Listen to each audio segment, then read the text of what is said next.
আসসালামু আলাইকুম রহমতুল্লাহ। কেমন আছেন বন্ধুরা?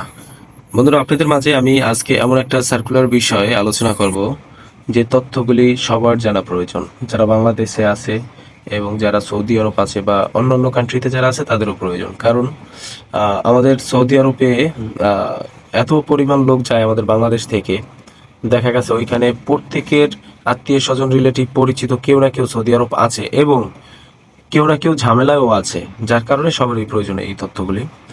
বিষয় হচ্ছে সৌদি আরব যারা অবস্থানরত এখন কাজ করতেছে, বর্তমান কোম্পানিতে আছে অথবা যাওয়ার পরে কোনো কোম্পানি পাচ্ছে না তারা, ঠিক আছে। আর কোম্পানি পাইছে বাট কোনো কারণে তারা কাজ পাচ্ছে না, আকামা পাচ্ছে না। তারপর কোম্পানি থেকে তাদেরকে দেখভাল করছে না, আবার অনেক সময় বিভিন্ন মরুভূমিতে নিয়ে ফালাই রাখতেছে, কোনো কাজ দিচ্ছে না। এরকম কোনো সমস্যা যদি সৌদি আরবে কারো থাকে, আত্মীয় স্বজন পরিচিত কোনো লোক কারো যদি এরকম